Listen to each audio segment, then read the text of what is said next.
Darling mobile உலகின் super star. Jensen and Nicholson Paints. Whenever you see color, think of us. சன்லேண்ட்ல சமைச்சா சக்தி தானா வரும். ஏன் கல்யாணம் பண்ணிக்கல? தோணல. சரி, லவ் அதானே நிறைய பேர் வந்து கல்யாணம் வேணாம் அப்படின்னா கல்யாணம் வேணான்ட்டு தான் ஜாலியாக இருக்காங்க. டீலர் டீல் பண்ணும்போது எனக்கு 24 வயசு, 24 லைக் 23.5. உனக்கு பிடிச்ச விஷயத்த வந்து நீ பண்ணு, அதுக்கு உனக்கு நான் காசும் தரேன் அப்படின்னு யாராவது சொன்னா பண்ண வருவீங்களா? இப்போ இனியா மாதிரி ஒரு ப்ராஜெக்ட் வந்து கரெக்டாக ஒரு ரீஎன்ட்ரி கொடுப்போன்னு நினைச்சிட்டு இருக்கும்போது இந்த மாதிரி ஒரு ப்ராஜெக்ட் அமைஞ்சது ஒரு பெரிய லக்கு தான். சில வாட்டி தோணும் தெரியுமா, இன்னும் எனக்கு ஏன் எல்லாமே எனக்கு அகெயின்ஸ்டா நடக்குதுங்கிற மாதிரி சில வாட்டி தோணும் தெரியுமா? எவ்ரிடே தோணுதுங்க. இந்த மாதிரி ஒரு ஆர்க் இருக்கிற கேரக்டர்லாம் அமையும்ட்டு யாரு கண்டா? Honestly I was lucky. பயங்கர ஷாவினிஸ்டிக் ஃபாதருடைய தாக்கத்தினால இந்த மாதிரி ஒருத்தர் வளர்ந்து இந்த மாதிரி நடந்துக்கிறான். ஒரு போலீஸ்காரன் ஒரு பாயிண்ட்ல அவனுக்காக she takes a bullet for him. இந்த மாச சம்பளங்கிற கான்செப்ட் கிடையாது. நினைச்சா வேலை செய்யலாம், சம்பாதிக்கலாம்னு எனக்கு இன்ஸ்டாலே வேற போய் உட்காந்துலாம்.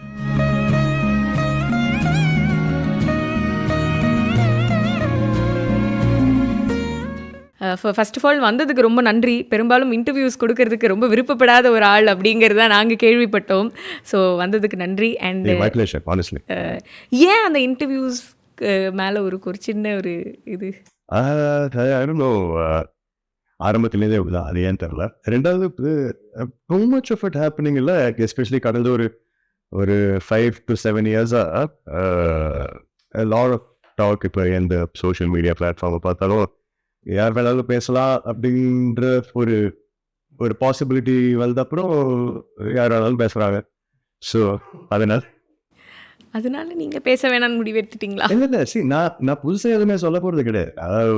இன் the sense I don't have anything new or insightful to share. Life எப்படி போயிட்டுருக்கு?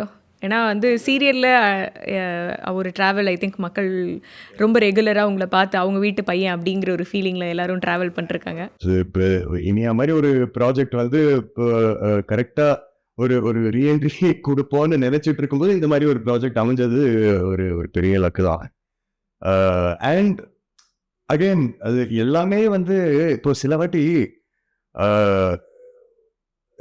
தோணும் தெரியுமா, இன்னும் எனக்கு ஏன் எல்லாமே எனக்கு அகெயின்ஸ்டா நடக்குதுங்கிற மாதிரி சில வாட்டி தோணும் தெரியுமா? எவ்ரிடே தோணுதுங்க. ஸோ அதோடைய ஆப்போசிட் என்ன, அது எல்லாமே நமக்கு சாதகமாக நடக்குது, நம்ம சும்மா ஒன்றுமே குவைட்டாக தானே வரும் இதெல்லாம். So the kind of character ஒரு சாதாரண ரெகுலர் கேரக்டராக இருந்திருக்கலாம். ஆனால் ரொம்ப வருஷத்துக்கு அப்புறம் இப்போ எஸ்பெஷலி நான் தியேட்டர்லாம் பண்ணி ஒரு 5-6 இயர்ஸ் மாதிரி இருக்கும். ஸோ நான் எனி கைண்ட் ஆஃப் ஆக்டிங் பண்ணியே பல வருஷம் ஆச்சு. ஸோ இந்த மாதிரி ஒரு காம்ப்ளெக்ஸ் கேரக்டர் எனக்கு ஞாபகம் இல்லை டிவியில் இந்த மாதிரி ஒரு ஹீரோ கேரக்டர் பார்த்து. இந்த மாதிரி ஒரு ஆர்க் இருக்கிற கேரக்டர்லாம் அமையும்ட்டு யாரு கண்டா? Honestly I was lucky. And Iniya முடிய போகுது அப்படிலாம் வேறு நிறைய ரூமர்ஸ்லாம் வந்துட்டுருக்கா. இனியா ஃபேன்ஸ்லாம் கொஞ்சம் ஹார்ட் பிரேக் ஆகி இருக்காங்க. உங்கள் சைட்லேருந்து ஒரு அப்டேட் கொடுத்தீங்கன்னா ஜாலியாக கேட்பாங்க. சரி, இப்போ நிறைய புது ஷோஸ் இருக்குது லான்ச் பண்ணுறதுக்கு. அப்படின்றப்போ டைமிங் மாறுறது நடக்கும் இல்லையா? எல்லா சேனல்லையும் நடக்கும், எவ்ரி இயர் நடக்கும்.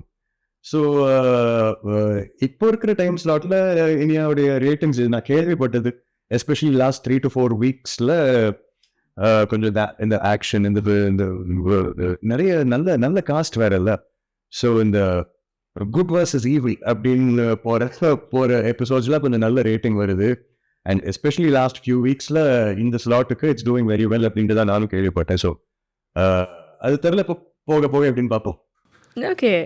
இப்போது ஐ திங்க் வந்து எல்லா ஆக்டர்ஸுமே ஃபீல் பண்ணுறது வந்து சீரியல் அப்படின்னா ஒரு ஸ்டீரியோடிப்பிக்கலான ரோல்ஸ் தான் கிடைக்கிது.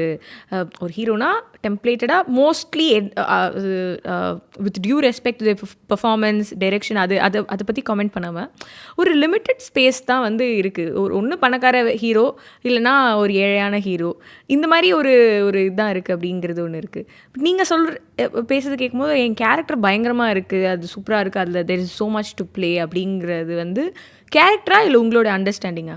ஒரு character beginning with character. Because முதல் எபிசோட்லேயே இந்த இன்ஸ்பெக்டர் விக்ரம் அப்படிங்கிற கேரக்டர் ஒரு இன்ஸ்பெக்டர் அப்படின்றப்போ டிப்பிக்கலி காவலன் அப்படின்ற ஒரு கண்ணோட்டத்தில் பார்க்குற ஒருத்தனை பார்க்குறோம் அப்படின்னா அவன் வந்து அவனுக்கு சாப்பாடு சரியில்லைன்ட்டு அம்மாவை உட்கார வச்சு, சாப்பாட்டில் கல் இருந்துருச்சு. ஸோ அம்மாவை உட்கார வச்சு சாப்பாட்டில் கல்லெல்லாம் போட்டு சாப்பிடுங்கலாம் சொல்லி அந்த மாதிரி ஒரு அரகண்டான ஒரு sadistic, sadistic. அது ஏன்னா த்ரூ அவுட் ஹிஸ் லைஃப் வந்து பயங்கர மேல் ஷாவினிஸ்டிக் ஃபாதருடைய தாக்கத்தினால இந்த மாதிரி ஒருத்தர் வளர்ந்து இந்த மாதிரி நடந்துக்கிறான். ஒரு போலீஸ்காரன், and things like that. But again, police வேலை அப்படின்னு வரும்போது he's very good at his job. அங்கே வந்து ஈகோக்காகவே வந்து எல்லாம் நிறைய பார்ப்போம். ஓகே, ஸோ அந்த மாதிரி ஒருத்தன் இப்போ ஒரு பொண்ணை மீட் பண்ணுறான். அண்ட் ஒரு ரொம்ப ஒரு ஃப்ரெண்ட்லியாக இருக்கிறது அவனுக்கு வந்து ரொம்ப ஒரு பொண்ணுங்களாம் வந்து அடங்கிதான் இருக்கணும்ட்டு அப்படிங்கிற அப்பா வளர்த்து விட்டுருப்பார் இந்த மாதிரி விஷயங்கள் சொல்லி. ஸோ அந்த பொண்ணு மேலே ஒரு வெறுப்புல இருந்து அவ வந்து அதை அவளை புரிய ஆரம்பிச்சு சாதாரணமாக ஒரு பழக ஆரம்பிச்சு ஒரு பாயிண்ட்ல அவனுக்காக she takes a bullet for him. ஏன்னா அவனை சுடுவாங்க, பட் இவ நடுவில் வந்து இப்போ அவன் மேலே பாஞ்சிடும். ஸோ இந்த மாதிரி விஷயம்லாம் நடக்கும்போது அவன் மனசு மாறும் இல்லையா? என்னவோ நினைச்சா இப்போ இந்த மாதிரி இருக்கு, இவன் இல்லைன்னா என் உயிரை போயிருக்கோம் அப்படின்ற ஒரு ஃபீஸ். ஸோ இந்த சேஞ்ச் ஓவர் இருக்கு இல்லையா, இது வந்து is not very common creative. So நான் ஆரம்பத்தில் கேட்ட மாதிரி house your personal life going and நிறைய பேருக்கு தெரியாது நீங்கள் கல்யாணம் பண்ணிக்கல அப்படிங்கிறது. அது ஏன் தெரியணும்னு கேட்காதீங்க, சின்ஸ் நீங்கள் யூர் இன்டு ஒரு பப்ளிக் ஸ்பேஸில் இருக்கிறதுனால அது தெரிஞ்சுக்கணும் தான் எல்லாருமே ஆசைப்படுவாங்க. ஸோ ஏன் கல்யாணம் பண்ணிக்கல? தோணல, நிஜமா அதுதான் தோணலையா?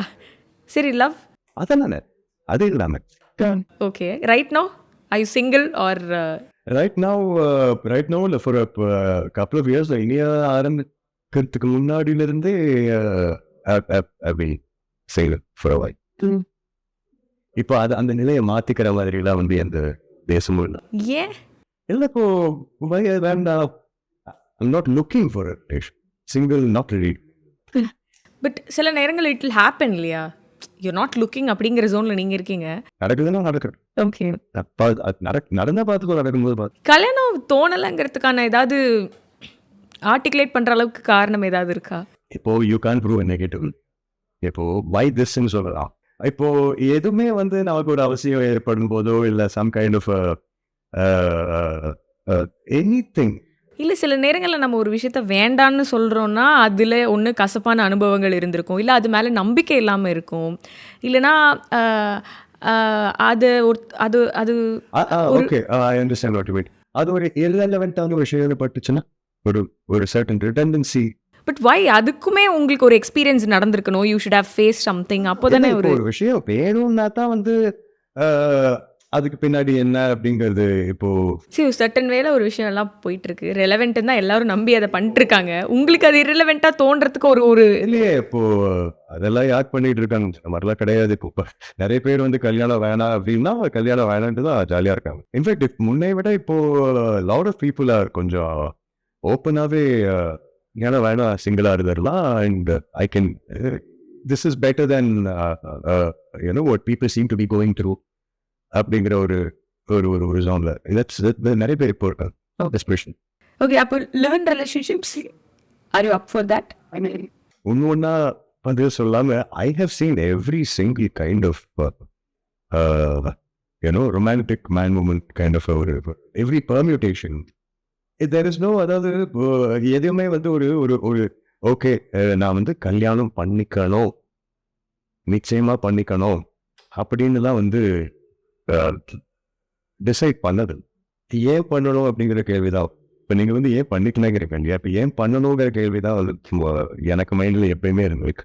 therefore the trust factorல அந்த ட்ரஸ்ட் இஷ்யூஸ் கிரியேட் ஆகுறதுனால ஐம் லிட்டில் ஹெசிடென்ட் அப்படிங்கிறதெல்லாம் வந்து சொல்லி கேட்டிருக்கோம் நம்ம. ஸோ எனக்கு காரணமே இல்லாமல் ஒரு விஷயம் வேண்டான்னு எப்படி, அதுதான் எனக்கு எனக்கு இது வேணும், அது 34வது விஷயம் வேணும், அது ஏன் வேணும்னா அதனால வரைக்கும் எனக்கு பிடிச்சிருக்கு எனக்கு அப்படின்ட்டு ஒரு ரெண்டாவது விஷயம் எனக்கு வேண்டாம் பிகாஸ் எனக்கும் தரலாம் இந்த சென்ஸ். அதான் மறுபடியும் சொன்னீங்க எனக்கு தேவையில்ல. ஓகே, அது ஒரு irrelevant. இன்ஃபேக்ட் சரி, நான் அப்போ உங்ககிட்ட ஒரு கேள்வி கேட்கலாம் மேம். எதுக்கு பண்ணணும், எதுக்கு கிடைக்கும், வை ஒரு பார்ட்னர்ஷிப் லைஃப்பில் ஒரு ஒரு ஒரு ஒரு ஒரு ஃபால் பேக் இருக்கும் போது ஒருத்தங்க நம்மளை ஒரு பெர்மனண்ட் ஷோல்டர் ஒன்று. இது எல்லாமே எனக்கு எப்பவுமே இருந்திருக்கு. Okay, it's not a naturally occurring thing. Correct. நேச்சர்ல அது மாதிரி கான்செப்ட் இல்லை. It's man made concept. That much we can agree. Right. It's man made கான்செப்ட்னா அது வந்து நம்ம வேணும்னா அதை ஃபாலோ பண்ணிக்கலாம், வேண்டாம் பேசிக்கா இல்லையா? இப்போ டிராஃபிக் ரூல்ஸ்லாம் இருக்கு, நீங்களும் ஃபாலோ பண்ணுறீங்க, நானும் ஃபாலோ பண்ணுறீங்க. ஏன்னா இங்கே வந்து நம்மள ஒருத்தர் யாராவது ஃபாலோ பண்ணலைன்னா இட்ஸ் லைஃப் ஆர் டெத் சுச்சுவேஷனாக மாறுறதுக்கு வாய்ப்பு இருக்கு. ஸோ ஜென்ரலாக அதை ஃபாலோ பண்ணுறதுக்கு ஒரு அவசியம் இருக்கு. அந்த மாதிரி இதில் அப்ளை பண்ணி பார்த்து இதில் என்ன இப்போ நம்ம எல்லாருமே பண்ணித்தான் ஆகணுங்கிற மாதிரி ஏதாவது ஒரு நெசசிட்டி உங்களுக்கு தெரியுதா? இல்லை. அப்படி இருக்கும்போது இட் இஸ் அ சாய்ஸ் அப்படிங்கிற மாதிரி இன்டர்பிரேட் பண்ணலாமா அதை? So when it is a choice, பண்ணிக்கணுங்கிறது ஒரு சாய்ஸ் மாதிரி, பண்ணிக்க வேணாங்கிறது ஒரு சாய்ஸ். நீங்கள் இது சூஸ் பண்ணி வார்த்தையே அதுதானே, பண்ணிக்கணுங்கிறது சாய்ஸ் அப்படின்னா அது the other exists. அப்பதான் அது ரெண்டு தான் சூசிங் அப்படிங்கிற ஆக்ஷனை பண்ண முடியும் இல்லையா? சரி, இப்போ இதெல்லாம் விட வந்து ஒரு பாயிண்ட் வரைக்கும் வீட்டை சமாளிக்கிறது ஒரு பிரச்சனையாக இருக்கும்ல. உங்களுக்கு was it easy to cross that phase? So அதோடைய ஒரு சின்ன ஒத்திகை மாதிரி எனக்கு ஒரு 18 வயசுலேயே நடந்துருச்சு இன் டிஃப்ரெண்ட் ஏரியா. ஸோ அதான் 12th நல்ல மார்க் கிடச்சிது. ஸோ ஆஸ் என்ன பண்ணுவாங்க, நம்ம ஊரில் இன்ஜினியரிங்கில் தூக்கி போடுவாங்க. நான் முதல் செமிஸ்டர்லேயே வந்து இன்ஜினியரிங் படிக்க மாட்டேன், எனக்கு நடிகன் ஆகலாம் ஆசை. This was 2002. அந்த பீரியடில் லேட்டர் ஒரு ஃபேட் ஒன்று வந்து, நான் இன்ஜினியரிங் எங்கள் அம்மா அப்பா இன்ஜினியரிங்கில் போட்டாங்க, but my calling is the arts. அந்த அதுதான் அப்படின்னு ஒரு ஒரு it became fashionable to behave that way. அந்த மாதிரி ஒரு பெரிய ஆர்டிஸ்ட் ஒன்று, அவரை பாவம் வந்து அவரை தவிக்க விட்டுட்டு இருக்கீங்களே. இப்போ ஃபைனலி இந்த குயிலை பிடிச்சி கூண்டில் அடைச்சி கூவ சொல்லிக்கின்ற உலகம் மாதிரி என்னை வந்து என்னோட அம்மா டார்ச்சர் பண்ணுறாங்க. ப்ரோ ஐம் ஆர்டிஸ்ட் ப்ரோ, நிறைய பேர் பேசி கேள்விப்படுறேன். நாங்கள் அதெல்லாம் பண்ணும்போது எங்களுக்கு எடுத்துக்காட்டுலாம் கிடையாது, முன்னோடிகள்லாம் கிடையாது. நிஜமாவே அது ஒரு கிரைசிஸ். எனக்கு இது பண்ண வேண்டாம் அப்படின்ட்டு டெய்லி நான் வந்து எங்கள் இன்ஜினியரிங் காலேஜ் பஸ்ஸுலேருந்து அந்த காலேஜ் உள்ள தெரியுமா பஸ்ஸு, அப்போ அடி வயத்திலிருந்து கொமட்டிக்கிட்டு வரும். என்னடா அது ஒரு சாதாரண வாந்தி இல்லை, அது ஒரு எக்ஸிஸ்டென்ஷியல் வாந்தி. What am I doing in life அப்படின்ட்டு ஒரு ஃபீலிங்ல ஏதோ it will have physiological, அதாவது the stress that you are undergoing will have physiological implications. Okay, so அப்போனா அது நிஜமா ரிஸ்க்கு. என்ஜினியரிங்கை குவிட் பண்ணிவிட்டு ஆக்டிங்கிற ஒரு ப்ரொஃபஷன் கூட போகணும் அப்படின்னா கூட ஆக்டிங்னா இவன் வந்து ஏதாவது உட்படியாக சொன்னால் இவன் அம்மா அப்பா பாயிண்ட் ஆஃப் வியூவில் இவனோட தியேட்டர் பண்ணணும், நாடகத்தில் நடிக்கணுங்கிறானே, அதெல்லாம் வந்து வேலைக்கு ஆகுமா அப்படிங்கிற ஒரு பயம்லாம் இருந்தது வீட்டில். அஃப்கோர்ஸ் அதெல்லாம் பண்ணக்கூடாதுன்னாங்க. நான் வீட்டை விட்டு வேலை போகிறேன் அப்படின்லாம் சொன்னேன். சரி அதெல்லாம் வேலை இப்போ சரி பேசிட்டு இது போவேன் அப்படின்னு கொஞ்சம் வீட்டில். பட் அது கொஞ்சம் ஒரு ஃபர்ஸ்ட் ஃபியூ இயர்ஸ்க்கு அந்த ஸ்ட்ரகிள் இருந்தது. பட் எனக்கு ஒன்றும் இப்போ அது ஸ்ட்ரகிளெல்லாம் படவே இல்லை. ஏன்னா என் லைஃப்பில் நான் காலையில் எழுந்திரிச்சு ரிஹர்சல் போகிறேன், அப்புறம் கொஞ்சம் அப்படி விட்டு வரேன், ஏதோ அது யூஷுவல் டைம் வேஸ்ட் பண்ணுறேன். ஈவினிங் மறுபடியும் ஒரு ரிஹர்சல் போகிறேன். இப்படி தான் நான் என் வாழ்க்கையை வாழ்ந்துட்டு இருக்கேன். நடுவில் எங்கேயாவது ஃபீல் பண்ணீங்களா, ஐயோ இன்ஜினியரிங்கே போயிருந்துருக்கலாம் அப்படின்னு? சரி இது 20 வருஷம் ஒரு வாட்டி ஆகுது. ஓகே ஐயோ ஆன்சை அதெல்லாம் சரி, யார் வேணாலும் இன்ஜினியரிங் படிக்கலாம். ஏன் அதுதான் இப்போ ப்ரூவ் ஆகிட்டு இருக்கேன். எவ்ரி இயர் பல லட்சக்கணக்கான இன்ஜினியர்ஸ் உருவாகிட்டு இருக்காங்க. பாவம் எனக்கு வேலை கிடைக்க மாட்டேங்கலாம். ஸோ இன்ஜினியரிங்கை வந்து நான் மிஸ் பண்ணலாம் இல்லை. நான் அது கடைசியாக எப்போ இந்த டிசிலாம் வாங்கிட்டு டிசி கூட வாங்கலைன்னு எது ஸ்டாப் கோயிங் தட்ஸ் ஆல். வீட்டிலலாம் பாவம் அங்கே டிசிலாம் வாங்கினோம். நான் ஒன்றும் எனக்கு தியேட்டர் பண்ண டிகிரி இல்லை உங்ககிட்ட? இல்லை. ஓகே. ஸோ அங்கேயே உங்களோட லைஃப்பை நீங்கள் கையில் எடுத்துக்கிட்டதுனால இதெல்லாம் ஒன்றும் ஜுஜுபி மேட்ரு அப்படி. ஆமாம். ஸோ இப்போ எதுவுமே வந்து ஃபோர்ஸ்லாம் பண்ண வேலைக்கு ஆகாதுங்கிறது சின்ன வயசுலேயே ஓகே அம்மா அப்பாவுக்கு புரியுது. ஓகே, இப்போது சொசைட்டியில் வந்து ஒரு பையனா இப்படி இருக்கணும், இந்தந்த விஷயங்கள் இந்தந்த வயசுக்கு வந்தால் பண்ணிடணும் அப்படின்னு இருக்குது. பொண்ணுங்களை பற்றி நம்ம ஆல்ரெடி பேசிட்டு தான் இருக்கோம், அண்ட் அது பேச தான் செய்யணும், அது ஓகே.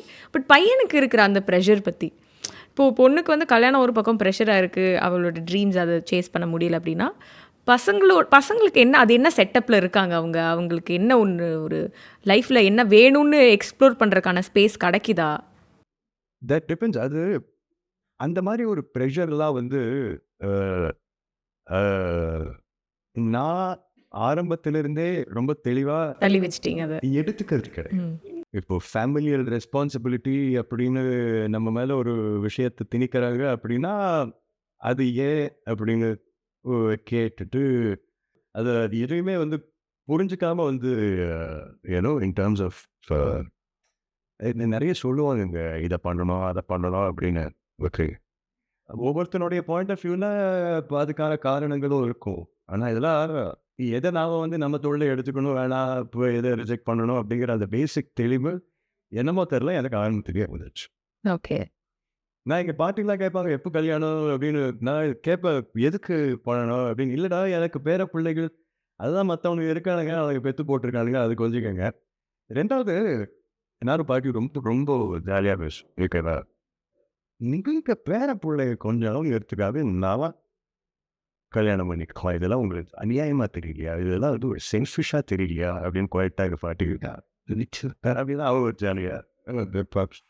பட் அதுக்கப்புறம் வந்து பாட்டி லேட்டர் தனியாக இருக்கும்போது சொல்லுவாங்க, நீ சொல்கிறது கரெக்டா, நாங்கள் தான் வந்து ஏதோ குளம் இது வாங்கணும் அது ஆகணும் இப்போ எனக்கு பேர பிள்ளைங்க வேணும் கொஞ்சம் எடுத்துக்காது இதெல்லாம் எல்லாம் ஓகே.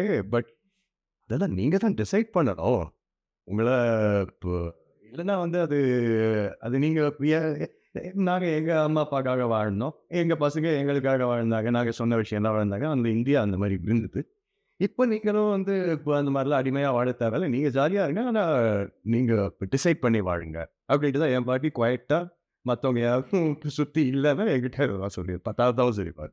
Okay, okay, okay. இப்போது இத்தனை வருஷம் இண்டஸ்ட்ரியில் பல வேலைகள் பார்த்தாச்சு. ஆங்கரிங்கில் வந்து இன்றைக்கும் வந்து ரீகால் வேல்யூ இருக்குது ஒரு பக்கம். அண்ட் நீங்கள் நடித்த ஆனந்த தாண்டவம் இன்றைக்கும் வந்து ஒரு ஒரு ஒரு ஒரு எப்படி சொல்கிறது, ஒரு டெரிஃபைங் பெர்ஃபார்மன்ஸ். இன்றைக்கும் வந்து அந்த எங்கேயாவது டக்குன்னு பார்த்தா ஒரு ஹேட்ரடே க்ரியேட் ஆகிடும் போல இருக்குது, இப்படி பண்ணிங்களே நீங்கள் அப்படின்ற மாதிரியான ஒரு பெர்ஃபார்மன்ஸ். இப்போ சீரியலில் வந்து எல்லார் வீட்டுக்குள்ளேயுமே வந்து போய் ஒரு ஒரு பார்ட் ஆஃப் தி ஃபேமிலி அப்படிங்கிற மாதிரி, அதுதான் அந்த சீரியலோட பவர் நினைக்கிறேன். அப்படி ஆயிடுச்சு. இது தாண்டி என்ன நடந்துட்டுருக்கு? நான் வந்து ஒரு ஐ டுக் அ ஹியூஜ் பிரேக் 2017-ish அது டைமில். சிம்ப்ளி பிகாஸ் இந்த வேலையிலுமே வந்து ஆஃப்டர் அ பாயிண்ட் போர் அடிக்க ஆரம்பிச்சு. லெட் கொரோனா வேறு வந்து அந்த பிரேக்கு கொஞ்சம் எக்ஸ்டெண்ட் பண்ணிச்சு. அதுக்கப்புறம் அதான் அதுக்கப்புறம் தான் வந்து நான் சொன்னேன் ஒரு கம்பேக் அப்படின்னு இனியா மாட்டுச்சு. இப்போ வந்து ஒர்க் அது மாதிரி அப்படிங்கிற ஒரு ஸ்பேஸில் கேட்டிங்கன்னா இப்போ அடுத்த ப்ராஜெக்ட்ஸ்க்கு இப்போ பேசிகிட்டு இருக்கோம். இன்ஃபேக்ட் டீலரோட பண்ண டைமில் வந்து தெலுங்கில் ஒரு சீரியல் ஜெமினியில் சுந்தரகாண்டா அப்படின்னு அது யூஎஸில் ஷூட் பண்ணியிருந்தோம். அது அது அங்கே அப்போது பெரிய சக்ஸஸ்ஃபுல்லான சீரியல். அதுக்கப்புறம் இன்னொரு தெலுங்கு சீரியல் பண்ணேன், அது கூட யூஎஸில் ஷூட் பண்ணியிருந்தோம். பட் அதுக்கப்புறம் பெரிய கேப் ஆயிடுச்சு தெலுங்கில். ஸோ அங்கே வந்து கொஞ்சம் ஒரு சில பேச்சுவார்த்தைகள் போயிட்டுருக்கு. ஒரு நான் ஃபிக்ஷனுக்கு பேச்சுவார்த்தை போயிட்டுருக்கு. பட் தென் அகேன் அது நான் ஃபிக்ஷன் எல்லாம் மாறிடுச்சுங்க. நான் பெரிய பிரேக் எடுத்துகிட்டு வந்து டிவி அப்படிங்கிற ஸ்பேஸை பார்த்தா எவ்ரி திங் ஹஸ் சேஞ்ச்ட். ஒரு பிரேக் எடுக்கணும்னு எல்லாருக்குமே தோணும் எப்போவுமே. ஆனால் அதை வந்து கமாண்டிங்காக ஓகே எனக்கு இந்த பிரேக் வேணும், எல்லாத்த விட நான் என்ன ப்ரையாரிட்டைஸ் பண்ணி நான் அந்த பிரேக் எடுத்துக்கிறேன் அப்படிங்கிறதுக்கு வந்து ஒரு மென்டல் ஸ்ட்ரென்த் வேணும், ஃபைனான்ஷியல் ஸ்ட்ரென்த் வேணும். இது தாண்டி வேறு என்ன வேணும்? அண்ட் ஏன் பல பேரால் அந்த பிரேக் எடுக்க முடியல? சுற்றி ஒரு நல்ல க்ரௌட் இருந்ததுன்னா ஹெல்ப்ஃபுல்லாக இருக்கும். ஓகே, சப்போர்ட்டிவ் க்ரௌட் இருந்ததுன்னா ஹெல்ப்ஃபுல்லாக இருக்கும். ஃபைனான்ஷியல் ஸ்ட்ரென்த் டெஃபினெட்லி தேவை. அது வந்து அகைன் அந்த புண்ணியத்தில் எனக்கு டீலர் நோடி அப்படிங்கிற ஒரு ஷோ அமைஞ்சதுனால அது டீலர் நோடி ஏன் நீங்கள் கேட்குற இந்த கான்டெக்ட்ஸில் ஏன் டீலர் நோடி முக்கியம்னா அது ஒரு successful show. In fact South Indian television ஹிஸ்ட்ரியில் டீலர் நோடி தமிழ் வெர்ஷனுக்கு ஒரு தனி இடம் இருக்குங்கிற மாதிரி தான் இன்னைக்கு கூட சொல்லிட்டு இருக்காங்க. இது ஏன் வந்து முக்கியம் இது அப்படின்னா அடுத்த 10 வருஷத்துக்கு கேம் ஒரு சர்டன் ஒரு ஃபைனான்ஷியல் ஃப்ரீடம். டீலரோட பண்ணும்போது எனக்கு 24 வயசு, 24 லைக் 23.5 ரைட். ஷோ முடியும் போது எனக்கு 25 வயசு. ஓகே. பட் நான் ஒரு 32, 33 வயசு வரைக்கும் வந்து ரொம்ப ரெகுலராக ஆட்ஸ் பண்ணிட்டு இருந்தேன். மற்ற சேனல்ஸ்லேயும் வந்து இப்போ ஷோஸ்லாம் பண்ணிட்டு இருந்தேன். அது the kind of success that you don't know it was. அது வந்து பிஹைண்ட் த சீன்ஸ் வந்து நிறைய விஷயங்கள்ல, நிறைய இடங்கள்ல வந்து பல புதுமைகளை ஆரம்பிச்சு விட்டுருச்சு. எனக்கு பர்சனலாக சொல்றேன். அதுக்கு முன்னாடி எந்த டிவி செலிபிரிட்டியோ ஆட்ஸுக்கெல்லாம் அந்த அளவுக்கு சார்ஜ்லாம் பண்ணது கிடையாது. அந்த மாதிரி ஒரு ஒரு because deal no deal became the kind of success it became. எனக்கு வந்து அந்த பிரேக் எடுக்கணும்னு ஒரு 33 இயர்ஸில் ப்ராப்பராக டிசைட் பண்ணேன்.